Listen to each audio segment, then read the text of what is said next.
Hey, what is up guys, Toolcar Reviews here, and today I'm going to be showing you how to do this.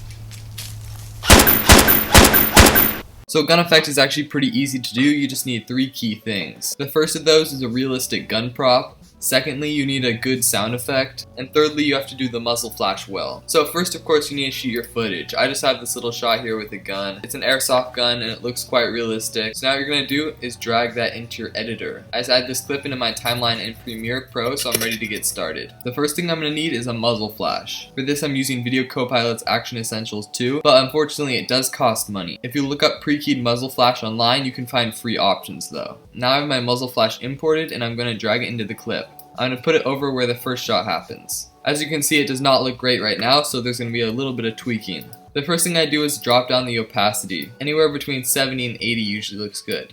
Then I'm going to change the blend mode to add. When I'm done with this, the muzzle flash fits in the scene better. Now I'm going to go down to motion and change the rotation.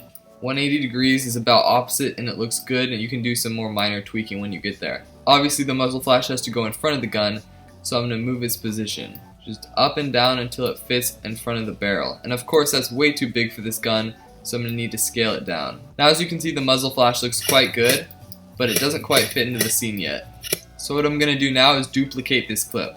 I'll put the duplicated clip on the bottom. Now with this clip, I'm going to go into effects and search blur. And then I'm going to add a fast blur. What this is going to do is create the light coming off the gun. So I'm just going to raise the blurriness, scale it larger, change rotation and opacity and all that stuff, change the position, and now you have some light that comes off the gun. So when you pan, you can see that there's light. So now I'm just going to do this for every other time I shoot the gun here.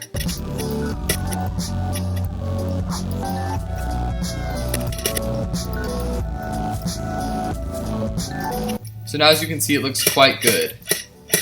But the sound is not there and obviously does not sound like a real gun. So now what I do is grab a sound effect. There are tons of good free ones online. So now I'm going to grab my gun sound effect, select it to start right when the sound starts, and then drag it under each muzzle flash.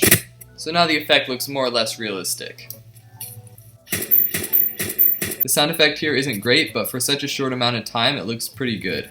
If you want to go even further with this effect, you can add shells coming out of the gun. That just takes a lot more work, but it does make it look more realistic. After this, you just add a little bit more color grading on this shot. So anyway, here's before and after. It's pretty simple and looks awesome. Anyway, that's it for today. If you like this video, please like, share, and subscribe, and I'll see you guys next week.